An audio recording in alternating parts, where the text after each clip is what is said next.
ఈరోజు ఈ వీడియోలో భూతద్దం భాస్కర్ నారాయణ మూవీ స్టోరీని డిస్కస్ చేద్దాం.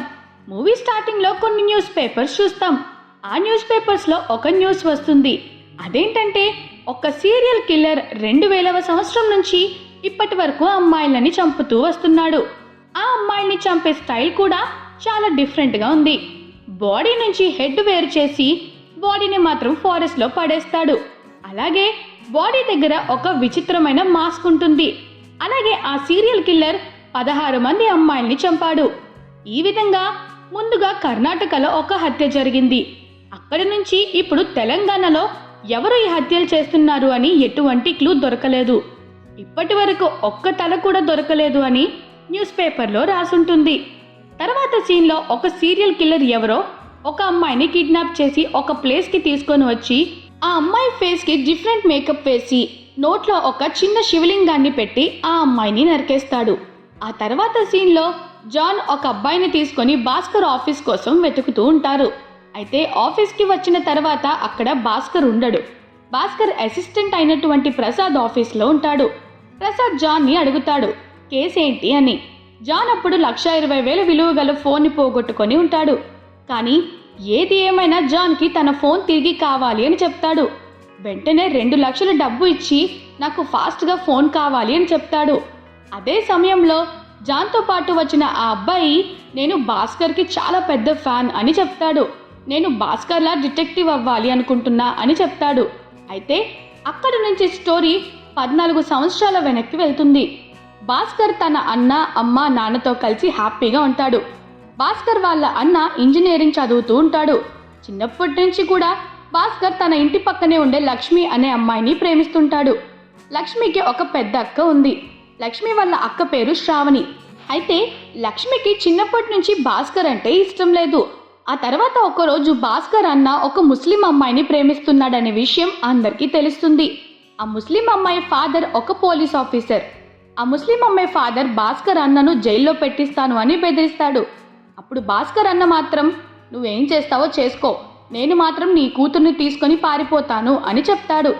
అయితే ఆ గొడవ తర్వాత భాస్కర్ అన్న మాత్రం ఆ ముస్లిం అమ్మాయిని బయట కలుస్తూనే ప్రేమించుకుంటూ ఉంటారు.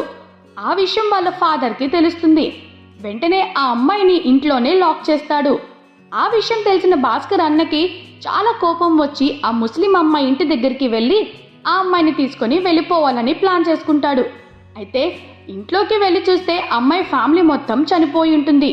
అది చూసిన భాస్కర్ అన్న మాత్రం చాలా బాధపడుతూ ఉంటాడు. సరిగ్గా అదే సమయంలో పోలీసులు అక్కడికి వచ్చి భాస్కర్ అన్ననే హంతకుడు అని అరెస్ట్ చేస్తారు. అక్కడి నుంచి కొన్ని రోజులు కేసు నడుస్తుంది. అయితే అవమానం తట్టుకోలేక భాస్కర్ అన్న ఉరి వేసుకొని ఆత్మహత్య చేసుకుంటాడు. అయితే అప్పటి నుంచి ఆ కేసుని సాల్వ్ చేయాలని ఫిక్స్ అవుతాడు భాస్కర్. ఆ తర్వాత భాస్కర్ ఆ ముస్లిం అమ్మాయి ఇంటికి వెళ్ళి ఆ ఇల్లంతా చుట్టుపక్కలంతా కూడా సర్చ్ చేస్తాడు. అప్పుడు కాంపౌండ్ వాల్ దగ్గర ఒక చిన్న శివలింగం భాస్కర్కి దొరుకుతుంది. అప్పుడు భాస్కర్ ఇది ముస్లిం ఫ్యామిలీ, మరి వీళ్ళ ఇంట్లో శివలింగం దొరికింది అని పోలీసులకి చెప్తాడు. కానీ పోలీసులు భాస్కర్ మాటల్ని అస్సలు పట్టించుకోరు. అందుకు భాస్కర్కి బాగా కోపం వస్తుంది. తనే కేసుని ఫినిష్ చేయాలి అని అనుకుంటాడు. అయితే ప్రసాద్కి ఇదంతా చెప్తూ ఉండగా అదే సమయంలో భాస్కర్ అక్కడికి వస్తాడు. అప్పుడు భాస్కర్ని చూసిన జాన్ నా ఫోన్ కనిపించకుండా పోయింది, ఎలాగైనా సరే నా ఫోన్ కనిపెట్టాలి అని చెప్పి అంటాడు. అప్పుడు భాస్కర్ నీ విలువైన ఫోన్లో అంతకన్నా విలువైనదేదో ఉంది, అందుకే నువ్వు తొందరగా ఆ ఫోన్ని కనిపెట్టాలంటున్నావు అని అంటాడు. అప్పుడు జాన్ ఆ ఫోన్లో నా సీక్రెట్ వీడియోస్ ఉన్నాయి అని చెప్తాడు. ఒకవేళ ఆ వీడియోస్ కనుక లీక్ అయితే నా జీవితమే నాశనం అయిపోతుంది అని అంటాడు. అది విన్న భాస్కర్ జాన్ని చూసి మీరు నిన్న ఎలాంటి టైప్ ప్యాంట్ వేసుకున్నారు అని అడుగుతాడు. అప్పుడు జాన్ తను నిన్న వేసుకున్న ప్యాంట్ గురించి చెప్తాడు. అప్పుడు భాస్కర్ జాన్ని చూసి మీరు టెన్షన్ పడకండి, రేపు సాయంత్రం వచ్చి ఫోన్ తీసుకోండి అని చెప్తాడు. అప్పుడు ప్రసాద్ భాస్కర్ని చూసి రేపు ఈవినింగ్కి ఫోన్ ఎలా ఇస్తావు అని అడుగుతాడు. అయినా అతని ఫోన్ ఎక్కడుందని అడుగుతాడు. దానికి భాస్కర్ జాన్ తన ప్యాంట్ పాకెట్లో నుంచి కీస్ని తీస్తున్నప్పుడు తన ఫోన్ డస్ట్బిన్లో పడిపోయింది. అతను అబ్జర్వ్ చేయలేదు. కొంచెం సేపటి తర్వాత ఆ రిసార్ట్ వాచ్మెన్ అక్కడికి వచ్చి డస్ట్బిన్లో ఉన్న ఫోన్ని చూసి తీసుకొని వెళ్ళిపోయాడు. ఆ తర్వాత భాస్కర్ మరియు ప్రసాద్లు ఆ సెల్ పాయింట్ దగ్గరికి వెళ్ళి ఫైనల్గా జాన్ ఫోన్ని తీసుకుంటారు. ఆ తర్వాత ఆ ఫోన్ని జాన్కి ఇస్తారు. నెక్స్ట్ సీన్లో కొంతమంది ఫారెస్ట్లో వెళ్తూ ఉండగా వాళ్ళకి ఒక హెడ్ లేని బాడీ కనిపిస్తుంది. వెంటనే అక్కడికి పోలీసులు వస్తారు. అదే సమయంలో భాస్కర్కు కూడా వచ్చి క్లూ కోసం వెతుకుతూ ఉంటాడు. ఆ బాడీకి తెల్ల చీర కట్టి ఉంటుంది. అలాగే ఆ బాడీ కడుపు దగ్గర ఒక ఫేస్ మాస్క్ని పెట్టి ఉంటుంది. ఈ మర్డర్ ఆ సీరియల్ కిల్లర్ చేసిన 17వ మర్డర్. ఇంతవరకు ఈ కేసు ఎవ్వరూ సాల్వ్ చేయలేని కేసు. ఎంత వెతికినా ఒక్కో క్లూ కూడా ఆ కేసులో దొరకదు. అంత ప్లాన్గా మర్డర్ చేస్తూ ఉంటారు. ఎప్పట్లాగే ఈసారి కూడా భాస్కర్కి ఒక్కో క్లూ కూడా దొరకదు. కానీ ఆ అమ్మాయి ఆ డెడ్ బాడీ చేయికి ఉన్న ఎక్స్ట్రా ఫింగర్ని కట్ చేయబడి ఉంటుంది. కొంచెం సేపటి తర్వాత క్రైమ్ సీన్కి లక్ష్మి కూడా వస్తుంది. ఫైనల్గా లక్ష్మి ఒక న్యూస్ రిపోర్టర్గా వర్క్ చేస్తుంది. ఈసారి కూడా మీకు ఒక్క క్లూ కూడా దొరకలేదా అంటూ తిడుతూ ఉంటుంది. అప్పుడు ఆ పోలీస్ ఆఫీసర్ ఇంద్రాలక్ష్మి నేనేం చేయాలి, క్రైమ్ సీన్లో ఒక్క క్లూ కూడా దొరకడం లేదు, అలాగే హయ్యర్ ఆఫీసర్స్ కూడా ఈ కేసుని అంత సీరియస్గా తీసుకోవడం లేదు అని చెప్తాడు. నిజానికి పోలీస్ డిపార్ట్మెంట్లో ఉన్న ఇంద్ర అనే ఆఫీసర్ భాస్కర్కి ఒక బెస్ట్ ఫ్రెండ్. భాస్కర్, లక్ష్మి, ప్రసాద్ వీళ్ళు ముగ్గురు కూడా క్లాస్మేట్స్. అందువల్లనే భాస్కర్ ఈ క్రైమ్ జరిగిన ఆ కేసుని సాల్వ్ చేయడానికి పోలీసులు భాస్కర్ని తీసుకొని వెళ్తారు. అయితే ఈ కేసు ఎలా సాల్వ్ చేయాలో తెలియక ఆలోచిస్తున్న సమయంలో పోలీస్ స్టేషన్ బయట ఒక నేపాల్ మనిషి గొడవ చేస్తూ ఉంటాడు. అప్పుడు ఇంద్ర భాస్కర్ని చూసి 3 సంవత్సరాల క్రితం ఈ వ్యక్తి గర్ల్ ఫ్రెండ్ మిస్ అయింది. ఈ నేపాల్ వ్యక్తి ఇంకా అతని గర్ల్ ఫ్రెండ్ నేపాల్ నుంచి 3 సంవత్సరాల క్రితమే ఇక్కడికి వచ్చారు. తన గర్ల్ ఫ్రెండ్ మిస్ అయింది. ఈ వ్యక్తి గర్ల్ ఫ్రెండ్ అమ్మాయి కాదు, తను ఒక ట్రాన్స్జెండర్ అని చెప్తాడు. ఇదే సమయంలో కర్ణాటకలో ఉన్న సిఐ శంకర్ అనే పోలీస్ ఆఫీసర్కి ఒక ఇన్ఫర్మేషన్ దొరుకుతుంది. అడవిలో ఎవరిదో ఒక అమ్మాయి డెడ్ బాడీ ఉన్న విషయం తెలుస్తుంది. సేమ్ ముందు ఎలా ఉందో డెడ్ బాడీస్, ఈ డెడ్ బాడీ కూడా అలానే ఉంది. ఆ డెడ్ బాడీని చూడటానికి లక్ష్మి, ప్రసాద్ మరియు భాస్కర్లు అక్కడికి వెళ్తారు. భాస్కర్ సిఐ శంకర్ని చూసి ఏమైనా క్లూస్ దొరికాయా అని అడుగుతాడు. సిఐ శంకర్ ఏమీ దొరకలేదు అని చెప్తాడు. అయితే బాడీ చూసిన తర్వాత భాస్కర్ షాక్ అవుతాడు. ఆ బాడీ లెగ్లో చిన్న గాయం కనిపిస్తుంది. అయితే సేమ్ అలానే లక్ష్మి వాళ్ళ అక్కకి కూడా జరిగి ఉంటుంది. వెంటనే ఆ బాడీ పోస్ట్ మార్టంకి పంపించిన తర్వాత నిజంగానే ఆ శవం లక్ష్మి అక్క శ్రావణిది అని కన్ఫర్మ్ అవుతుంది. ఈ విషయం తెలిసిన తర్వాత లక్ష్మి మరియు భాస్కర్లు ఇద్దరు కూడా చాలా ఏడుస్తారు. ఆ తర్వాత భాస్కర్ శ్రావణి బాయ్ ఫ్రెండ్ అయినటువంటి కిషోర్ని పిలిపించి ఎంక్వైరీ చేస్తాడు. అప్పుడు కిషోర్ నేను శ్రావణిని బస్ స్టాప్లో డ్రాప్ చేసి నేను వెళ్ళిపోయాను అని చెప్పి బాగా ఏడుస్తాడు. ఏది ఏమైనా సరే ఈ సీరియల్ కిల్లర్ని పట్టుకోవాలి అని గట్టిగా ఫిక్స్ అవుతాడు. ఆ తర్వాత రోజు నుంచే భాస్కర్ ఆ కేసుని తన స్టైల్లో ఇన్వెస్టిగేషన్ స్టార్ట్ చేస్తాడు. భాస్కర్ శ్రావణి బాయ్ ఫ్రెండ్ని అడుగుతాడు.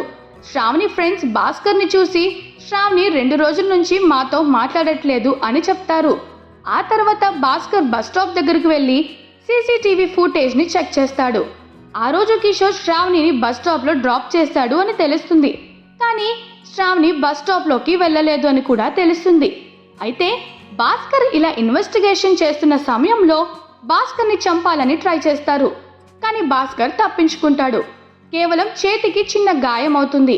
కొంచెం సేపటి తర్వాత భాస్కర్ని చూడటానికి లక్ష్మి హాస్పిటల్కి వస్తుంది. భాస్కర్ని చూసి కొంచెం ఫీల్ అవుతుంది. అక్కడి నుంచి వీళ్ళిద్దరూ కలిసి ఈ కేసుని ఇన్వెస్టిగేషన్ చేయడం మొదలు పెడతారు. లక్ష్మి మెల్లమెల్లగా భాస్కర్ని లైక్ చేయడం కూడా మొదలు పెడుతుంది. 2000 సంవత్సరం నుంచి మొదలుకొని ఇప్పటి వరకు ఎక్కడెక్కడ అమ్మాయిల శవాలు దొరికాయో ఆ ప్లేసెస్ను మార్చేసి ఆలోచిస్తూ ఉంటారు. ఈ కేసుని కర్ణాటకలో మొట్టమొదటిసారిగా సిఐ శంకర్ డీల్ చేసి ఉంటారు. డీటెయిల్స్ కోసం సిఐ శంకర్ ఇంటి దగ్గరికి వెళ్తారు. అప్పుడు శంకర్ నేను కూడా ఈ కేసుని సాల్వ్ చేయలేకపోయాను. నేను సాల్వ్ చేయలేని కేసుల్లో ఇది మొదటి మిస్టరీ కేస్. నా పోలీస్ స్టేషన్లో ఈ కేసుకి సంబంధించిన ఒక ఫైల్ ఉంది. కాబట్టి మీరు అక్కడికి వెళ్ళి ఆ కేస్ ఫైల్ని స్టడీ చేయొచ్చు అని చెప్తాడు. అయితే కేసు స్టడీ చేస్తున్న సమయం భాస్కర్కి ఒక క్లూ దొరుకుతుంది. అదేంటంటే శ్రావణి బాడీకి కట్టిన తెల్ల చీర మీద ఒక స్టాంప్ మార్క్ ఉంది. అది అబ్జర్వ్ చేస్తాడు. ఆ తర్వాత ఆ స్టాంప్ని డీకోడ్ చేసి ఆ శారీ మీద ఒక హాస్పిటల్ అడ్రస్ ఉంది అని భాస్కర్కి తెలుస్తుంది.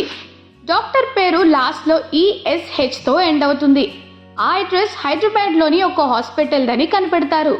అక్కడి నుంచి ఆ డాక్టర్ పేరు యోగేష్ అని కనిపెడతారు. భాస్కర్, ప్రసాద్ మరియు లక్ష్మి ఆ డాక్టర్ దగ్గరికి వెళ్ళి శ్రావణి గురించి అడుగుతారు. శ్రావణిని నువ్వేం చేశావు అని అడుగుతారు. సరిగ్గా అదే సమయంలో CI Shankar Shravani boyfriend అయినటువంటి కిషోర్ని అరెస్ట్ చేస్తాడు. ఆ తర్వాత ఆ డాక్టర్ని, కిషోర్ని పోలీస్ స్టేషన్కి తీసుకొని వచ్చి వాళ్ళని బాగా కొట్టి నిజం చెప్పమని అడుగుతాడు. అప్పుడు కిషోర్ నిజం చెప్తాడు. అదేంటంటే కిషోర్ వలన శ్రావణి ప్రెగ్నెంట్ అవుతుంది. అప్పుడు కిషోర్ శ్రావణిని ఆ యోగేష్ అనే డాక్టర్ దగ్గరికి హైదరాబాద్కి తీసుకొని వెళ్తాడు అబార్షన్ చేయించడం కోసం. అయితే డాక్టర్ సరిగ్గా ట్రీట్మెంట్ ఇవ్వలేకపోవడం వలన శ్రావణి చనిపోతుంది. అప్పుడు ఏం చేయాలో తెలియక అప్పుడే వాళ్ళకి ఆ సీరియల్ కిల్లర్ గురించి ఐడియా వస్తుంది. ఆ సీరియల్ కిల్లర్ ఎలా అయితే చంపుతాడో అంటే తలని బాడీ నుంచి వేరు చేయడం, ఆ తర్వాత చనిపోయింది ఎవరో తెలియకుండా ఉండడం కోసం ఆ డెడ్ బాడీ ఫింగర్ ప్రింట్స్ మీద ఉన్న స్కిన్ని తీసేయడం. ఇవన్నీ తెలుసుకున్న డాక్టర్ యోగేష్ మరియు కిషోర్ ఇద్దరూ కూడా శ్రావణికి అలాగే తలను వేరు చేస్తాడు. ఇదంతా విన్న తర్వాత భాస్కర్, లక్ష్మి మళ్ళీ ఎమోషనల్ అవుతారు. ఆ తర్వాత సీన్లో భాస్కర్ కిల్లర్ గురించి ఆలోచిస్తున్న సమయంలో క్లూ దొరుకుతుంది. లాస్ట్ టైం జాన్ ఒక అమ్మాయితో రిసార్ట్కి వెళ్ళాడు కదా, ఆ అమ్మాయిది వీడియో తీశాడు.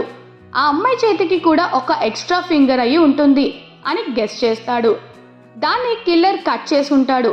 అదంతా గుర్తు చేసుకున్న భాస్కర్కి జాన్ మీద అనుమానం వస్తుంది. ఆ తర్వాత రోజే భాస్కర్, ప్రసాద్ మరియు లక్ష్మి జాన్ ఇంటికి వెళ్తారు. ఆ తర్వాత జాన్ని చూసి తనకి తన వీడియోస్ని చూపించి, ఈ అమ్మాయి నీకు ఎక్కడ దొరికిందో చెప్పు. నేను ఆ అమ్మాయిని ఏమీ చేయలేదు, నేను ఏ అమ్మాయిని చంపలేదు. నాకు వర్క్ ప్రెషర్ ఎక్కువగా అయినప్పుడు నేను రిసార్ట్కి ఒక అమ్మాయితో కలిసి వెళ్ళి ఎంజాయ్ చేస్తాను అంతే. ఆ రోజు రాత్రి కూడా నేను ఒక అమ్మాయి కోసం వెయిట్ చేస్తున్నాను, కానీ ఆ అమ్మాయి రావడానికి కొంచెం లేట్ అయింది. ఆ రిసార్ట్లోనే నేను బుర్కా వేసుకున్న ఒక అమ్మాయిని చూశాను. ఆ అమ్మాయిని రూమ్కి తీసుకొని వెళ్ళాను. అయితే తర్వాత ఒక అమ్మాయి వచ్చి నన్ను కొట్టి ఆ బుర్కా వేసుకున్న అమ్మాయిని తీసుకొని వెళ్ళిపోయింది అని చెప్తాడు. అదే టైంలో పోలీస్ ఆఫీసర్ ఇంద్రాకి అడవిలో ఇంకొక అమ్మాయి శవం దొరికిందనే విషయం తెలుస్తుంది. ఆ విషయం తెలిసిన తర్వాత భాస్కర్ షాక్ అవుతాడు. వెంటనే క్రైమ్ స్పాట్కి వెళ్ళగానే నిజంగానే అక్కడ ఒక అమ్మాయి శవం కనిపిస్తుంది. సేమ్ అక్కడ కూడా ఏ క్లూ కనిపించదు. ఆ సమయంలో భాస్కర్కి ఏమీ అర్థం కాదు. ఆ సమయంలో భాస్కర్ ఏం చెప్తాడంటే, ఆ అమ్మాయి సెక్స్ వర్కర్ అయితే మిగతా అమ్మాయిలందరూ కూడా సెక్స్ వర్కర్స్ అవ్వచ్చు అని చెప్తాడు. ఆ మాటలు విన్న లక్ష్మి, ప్రాస్టిట్యూషన్ చేసే వాళ్లకు కూడా ఫ్యామిలీ ఉంటుంది కదా, కానీ ఇంతవరకు ఒక్క అమ్మాయి కూడా మిస్సింగ్ అని కంప్లైంట్ ఎక్కడ రిజిస్టర్ అవ్వలేదు అని అంటుంది. అలా ఆలోచిస్తున్న సమయంలో ఆ రిసార్ట్లో ఉన్న వాచ్మెన్ గట్టిగా అడుగుతాడు. అప్పుడు ఆ వాచ్మెన్ ఏం చెప్తాడంటే, అక్కడికి ఇద్దరు వచ్చారు, అయితే అందులో బుర్కాలో ఉన్న అమ్మాయి ఒక ట్రాన్స్జెండర్ అని చెప్తాడు. అక్కడ ఉన్న అందరూ షాక్ అవుతారు. వెంటనే భాస్కర్ జాన్కి కాల్ చేసి అడుగుతాడు. జాన్ కూడా బుర్కాలో ఉన్న అమ్మాయి ట్రాన్స్జెండర్ అని చెప్తాడు. ఆ మాట వినగానే లక్ష్మి, ఇదేంటి, అయితే పోస్ట్ మార్టం రిపోర్ట్స్లో రేప్ అని ఎందుకు రిపోర్ట్ అయింది అని క్వశ్చన్ రేస్ చేస్తుంది. ఆ తర్వాత రోజు మార్నింగ్ భాస్కర్ న్యూస్ ఛానల్లో ఒక అబ్బాయి ట్రాన్స్జెండర్ని లవ్ చేసి పెళ్లి చేసుకున్నాడు అనే న్యూస్ చూస్తాడు. తర్వాత భాస్కర్కు ఒక క్లూ దొరుకుతుంది. ఆ నేపాల్ పర్సన్ కూడా లవ్ చేసి పెళ్లి చేసుకుంది ఒక ట్రాన్స్జెండర్ని అని తెలుస్తుంది. నిజానికి ఆ నేపాల్ వ్యక్తి మరియు తన గర్ల్ ఫ్రెండ్ నేపాల్లోనే ఉండేవారు, కానీ వాళ్ళ లవ్ని ఆ అబ్బాయి వాళ్ళ ఫ్యామిలీ వాళ్ళు అర్థం చేసుకోకుండా విడదీస్తున్నారని, దాంతో వీళ్ళిద్దరూ కూడా బెంగాల్కి వచ్చేశారు. ఆ తర్వాత ఆ అమ్మాయి ప్రాస్టిట్యూషన్ వర్క్ చేయడం స్టార్ట్ చేసింది. ఒకరోజు ఆ అమ్మాయికి కొంతమంది అబ్బాయిలు తీసుకొని వచ్చారు. ఆ అమ్మాయి తన బాయ్ ఫ్రెండ్కి నేను ఇప్పుడు ఈ రిసార్ట్లో ఉన్నాను అని మెసేజ్ చేస్తుంది. తర్వాత ఆ అమ్మాయి మిస్సింగ్ అయింది. అందువల్లనే ఆ నేపాల్ వ్యక్తి వికారాబాద్కు వచ్చి అక్కడ పోలీస్ స్టేషన్లో కంప్లైంట్ ఇచ్చాడు. కానీ పోలీసులు ఆ వ్యక్తి చెప్పిన ఏ మాటలు వినలేదు. అతన్ని ఒక పిచ్చివాడిలాగా చేశారు అని చెప్తాడు. ఆ తర్వాత భాస్కర్కి ఏం తెలుస్తుందంటే, కర్ణాటకలో పోస్ట్ మార్టం చేసిన డాక్టర్ 13 సంవత్సరాల క్రితం రోడ్ యాక్సిడెంట్లో చనిపోయారు. ఇప్పుడు మన తెలంగాణ రీజియన్లో ఈ హత్యలు జరుగుతున్నాయి. ఇప్పుడు ఈ ట్రాన్స్జెండర్స్ అందరికీ ఒకే డాక్టర్ పోస్ట్ మార్టం చేస్తున్నాడు. అతని పేరు డాక్టర్ నటరాజ్. ఇంకొక షాకింగ్ విషయం ఏమిటంటే, ఈ ట్రాన్స్జెండర్స్ని చంపడం లేదు, వాళ్ళను బలిస్తున్నారు. బలి ఇవ్వడానికని బాడీ పార్ట్స్ కరెక్ట్గా ఉండాలి, అందువల్లనే అని అందరికీ చెప్తాడు. అదే రోజు రాత్రి పోలీస్ ఆఫీసర్ ఇంద్ర, భాస్కర్ ప్రసాద్ మరియు లక్ష్మి అందరూ కలిసి ఆ డాక్టర్ నటరాజ్ దగ్గరికి వెళ్తారు. కానీ ఆ డాక్టర్ పోలీసులను చూసి అక్కడి నుంచి పారిపోతాడు. పోలీసులు కూడా అతన్ని వెంటపడతారు. కానీ కొంచెం సేపటి తర్వాత ఆ డాక్టర్ నటరాజ్ డెడ్ బాడీ అతని ఇంట్లో ఉంటుంది. అంటే దాని అర్థం ఆ డాక్టర్ నటరాజ్ పోలీసుల నుంచి తప్పించుకోవడం కోసం సూసైడ్ చేసుకొని చనిపోతాడు. ఆ ఇంట్లోనే భాస్కర్ పూజ రూమ్ చూస్తాడు. ఆ రూమ్లో ఒక మాస్క్, అదే డెడ్ బాడీ పక్కన పెట్టే మాస్క్ ఉంటుంది. దాన్ని చూడగానే ఆ డాక్టర్ అక్కడ పూజలు చేస్తున్నాడు అని అనిపిస్తుంది. అప్పుడు లక్ష్మి, నేను ఈ మాస్క్ గురించి కొన్ని విషయాలు తెలుసుకున్నాను. ఆ మాస్క్ గురించి చెప్తుంది. నిజానికి చాలా సంవత్సరాల క్రితం దేవతలకి అసురులకి మధ్య చాలా పెద్ద గొడవ జరుగుతుంది. ఆ గొడవలో దేవతలు చనిపోతూ ఉంటారు. దేవతలందరూ విష్ణుమూర్తి దగ్గరికి వెళ్తారు. అప్పుడు విష్ణుమూర్తి దేవతలందరినీ చూసి వాళ్ళకి ఒక మాట చెప్తాడు. మీరందరూ అసురులతో కలిసి సాగర మదనాన్ని చిలకండి. సాగర మదనాన్ని చిలికినప్పుడు అమృతం వస్తుంది. ఆ అమృతాన్ని మీరు తాగినప్పుడు మీ శక్తి మళ్ళీ తిరిగి వస్తుంది అని విష్ణుమూర్తి దేవతలకు చెప్తారు. ఈ విధంగా దేవతలు అసురులు సాగర మదనాన్ని చేస్తున్న సమయంలో దేవతల వేషం వేసుకొని రాహు కేతువులతో పాటు భస్మాసురుడు కూడా దేవతల రూపంలో దేవతల వైపే ఉంటాడు. ఫైనల్గా సాగర మదనం నుంచి అమృతం బయటకు వచ్చినప్పుడు దేవతలు అసురులని మోసం చేసి ఆ అమృతాన్ని తాగడం మొదలు పెడతారు. కానీ అదే టైంలో రాహుకేతువులు కనిపెట్టి చంపేస్తారు. ఆ తర్వాత భస్మాసురుడిని కూడా కనిపెట్టి చంపేలోపు అప్పటికే భస్మాసురుడు కొద్దిగా అమృతాన్ని ఆల్రెడీ తాగేసి ఉంటాడు. అయితే భస్మాసురుడు తల మాత్రం బ్రతికే ఉంటుంది. ఆ సమయంలో భస్మాసురుడు చాలా కోపంగా దేవతల వైపు చూస్తాడు. అక్కడి నుంచి దేవతలు భయపడి వెళ్ళిపోతారు. ఆ తర్వాత అసురులు గురువు తపస్సు చేసి శివుడిని ప్రత్యక్షం అయ్యేలాగా చేసి భస్మాసురుడిని బ్రతికిస్తాడు. తర్వాత భస్మాసురుడు మళ్ళీ తపస్సు చేసి శివుడు వరం తీసుకుంటాడు. అయితే వరం నిజమో కాదో తెలుసుకోవడం కోసం శివుడిని చంపడం కోసం ట్రై చేస్తాడు. అయితే అదే సమయంలో మహావిష్ణువు మోహిని రూపంలో వచ్చి భస్మాసురుడిని మోసం చేసి చంపేస్తాడు. అప్పుడు భస్మాసురుడి తల ఇంకా చనిపోలేదు. భస్మాసురుడి తల ఇప్పటికీ ఒక ప్లేస్లో సేఫ్గా ఉందని అందరూ అనుకుంటూ ఉంటారు. అసురుల గురీజీనే భస్మాసురుని తలని చాలా సురక్షితంగా దాచాడు అని అనుకుంటూ ఉంటారు. ఈ విధంగా లక్ష్మి ఆ మాస్క్ గురించి చెప్తుంది. ఆ తర్వాత డాక్టర్ నటరాజ్ చనిపోయే ముందు కొన్ని సాక్ష్యాల్ని కాల్చేసి ఉంటాడు. అవి భాస్కర్కి కనిపిస్తాయి. ఆ కాలిపోయిన ఫోటోగ్రాఫ్స్లో కాలేజ్ నేమ్ మరియు సంవత్సరం కూడా కనిపిస్తుంది. ఆ నెక్స్ట్ సీన్లో భాస్కర్ పోలీస్ ఆఫీసర్ ఇంద్ర ఆ కాలేజ్కి వెళ్తారు. కాలేజ్లో చదువుకున్న స్టూడెంట్స్ లిస్ట్ మొత్తం తీసుకుంటారు. షాకింగ్ విషయం ఏమిటంటే రుద్రవేణి అనే అమ్మాయి ఆ కాలేజ్ స్టూడెంట్ అయి ఉంటుంది. నిజానికి రుద్రవేణి అయితే డిపార్ట్మెంట్లో ఉండి ఉంటుంది. కానీ రుద్రవేణి ప్రస్తుతం ఫారెన్సిక్ డిపార్ట్మెంట్లో పనిచేస్తూ ఉంటుంది. ఇదంతా ఆ డాక్టర్ నటరాజ్ మరియు రుద్రవేణి కలిసి చేస్తున్నారు అని భాస్కర్ ఫిక్స్ అవుతాడు. తర్వాత రోజు భాస్కర్, ప్రసాద్ దొంగతనంగా రుద్రవేణి ఇంటికి క్లూస్ వెతుకుతూ ఉంటారు. అయితే ఆ సమయంలో భాస్కర్ రుద్రవేణి ల్యాప్టాప్ను ఓపెన్ చేయడానికి ట్రై చేస్తాడు. అయితే ఆ ల్యాప్టాప్ పాస్వర్డ్ భాస్కర్కి తెలిసి ఉండదు. అందువల్ల మార్క్ రుద్రవేణి ల్యాప్టాప్ని హ్యాక్ చేయడం స్టార్ట్ చేస్తాడు. ఆ తర్వాత భాస్కర్ ల్యాప్టాప్ను చెక్ చేస్తాడు. అప్పుడు ఇంతవరకు చనిపోయిన అందరి ట్రాన్స్జెండర్స్ డేటా ల్యాప్టాప్లో ఉండటం భాస్కర్ గమనిస్తాడు. ఆ సమయంలో భాస్కర్కి ఏం తెలుస్తుందంటే రుద్రవేణి వెనుక ఇంకా ఎవరో ఉన్నారు అని తెలుస్తుంది. అదే టైంలో రుద్రవేణి తిరిగి తన ఇంటికి వస్తూ ఉంటుంది. కానీ తన ఇంటికి వచ్చేలోపు మార్క్, ప్రసాద్, భాస్కర్ ముగ్గురు కూడా ఆ ఫ్లాట్ నుంచి బయటకు వస్తారు.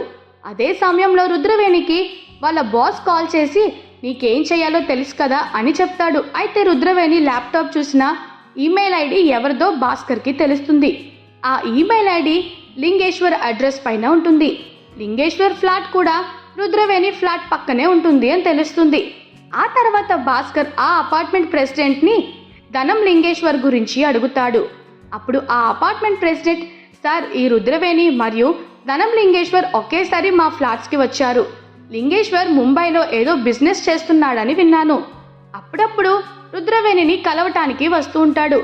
ఇంకొక విషయం సార్, కొన్ని సంవత్సరాల క్రితం జరిగిన నా కూతురి పెళ్లికి లింగేశ్వర్ వచ్చాడు అని చెప్తాడు. అప్పుడు భాస్కర్ ఫోటో ఉంటే ఇవ్వండి అని అడుగుతాడు.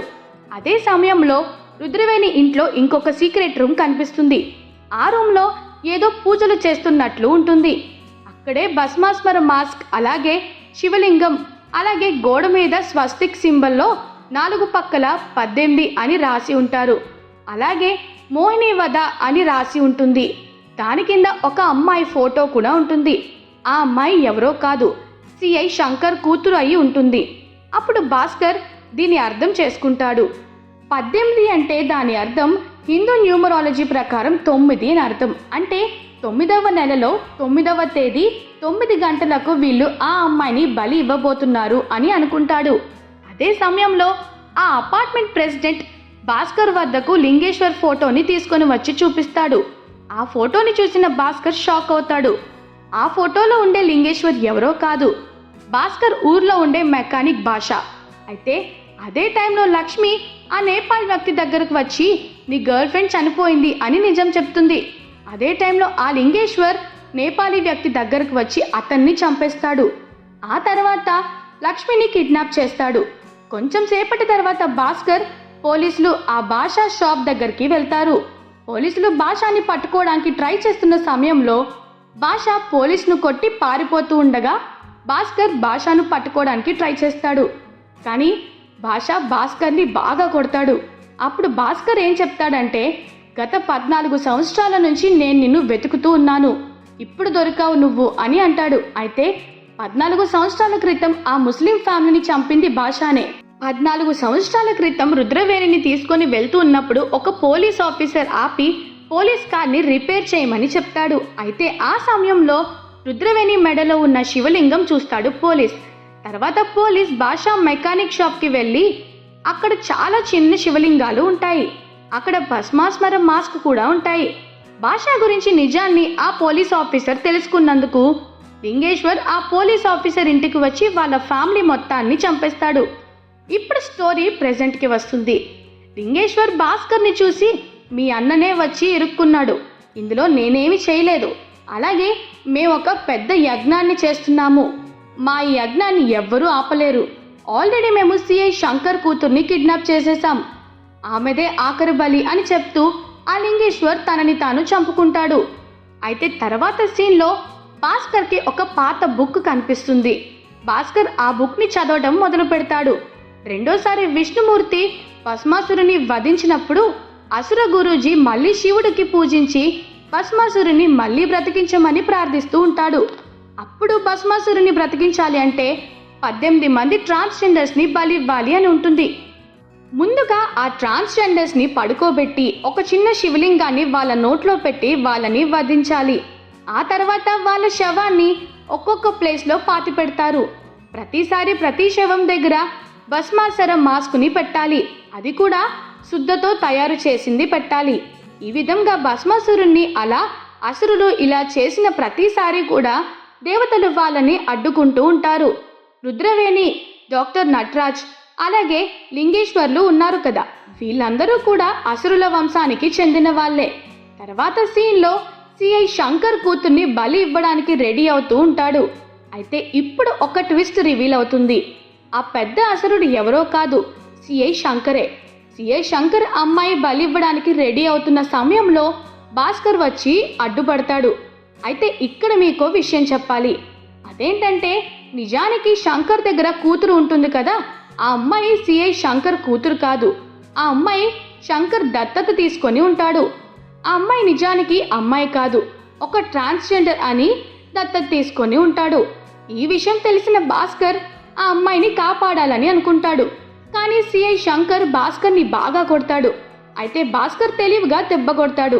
ఏంటంటే ఇంతవరకు వాళ్ళు ఎంతమంది ట్రాన్స్జెండర్స్ని అయితే చంపారో వాళ్ళ తలని కాల్చి బూడిద తయారు చేసి ఆ పాత్రలో స్టోర్ చేసి ఉంటారు. అది నీళ్లల్లో కలుపుతాడు. అది చూసిన తర్వాత శంకర్ చాలా కోపపడతాడు. ఓరి మూర్ఖుడా, నువ్వు ఏం చేశావు? నా 18 సంవత్సరాల కష్టాన్ని నీళ్లలో కలిపేశావు అని భాస్కర్ని తిట్టి శంకర్ తనని తాను ఆత్మహత్య చేసుకుంటాడు. తర్వాత భాస్కర్ లక్ష్మి మరియు శంకర్ కూతుర్ని కాపాడతారు. తర్వాత సీన్లో భాస్కర్కి ఫోన్ వస్తుంది. ఒక వ్యక్తి కాల్ చేసి మా యజ్ఞం ఇలా ఎండ్ అవ్వలేదు, నేను ఇప్పటికీ ఇంకా బ్రతికే ఉన్నాను అని చెప్తాడు. అసలు విషయం ఏమిటంటే ఫస్ట్ సారి భాస్కర్ సిఐ ఇంటికి వెళ్ళినప్పుడు అక్కడ భాస్కర్ ఒక ఫోటోని చూసి ఉంటాడు. ఆ ఫోటోలో శంకర్ ఫ్యామిలీ మొత్తం ఉంటుంది. అందులో శంకర్ చిన్న తమ్ముడు కూడా ఉండి ఉంటాడు. అతని పేరు రుద్ర. తర్వాత కాల్ కట్ చేస్తాడు. అక్కడితో మూవీ ఎండ్ అవుతుంది.